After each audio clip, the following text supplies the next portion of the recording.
জ্যান্ত মানুষ কবরে যায়, যেন কোনো বিপদ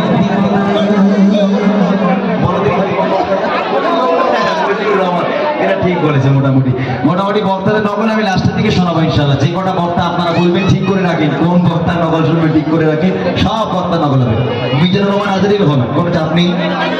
দেখে এই ভাই যখন বলে দিয়েছে আমি একটা কথা বলি, মিজানুর রহমান আজারি বলেন সেই দেলোয়ার সাইড থেকে শুরু করে আজ পর্যন্ত বাংলাদেশের যত বক্তা আছে, আমাদের ইন্ডিয়ার বক্তাদের এক একটা বক্তার এক এক রকম ঢং, তবে বাংলাদেশের প্রত্যেকটা বক্তার ঢংই একই রকম।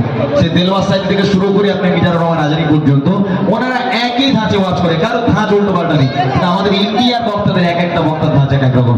বাংলাদেশের যে কোনো বক্তা বলে তারা যখন কোরআন শরীফ তেলাওয়াত করবে এইভাবে, আল্লাহ পাক কোরআনের মধ্যে বলে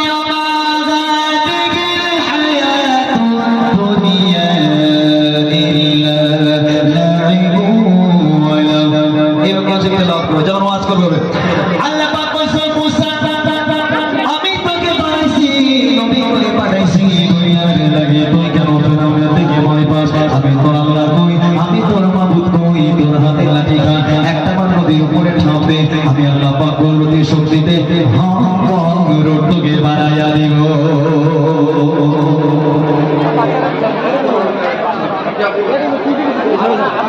আপনারা ভালো বলেন, এই মোটা মোড়ো না খালি ফাঁকি মার জোড়ো।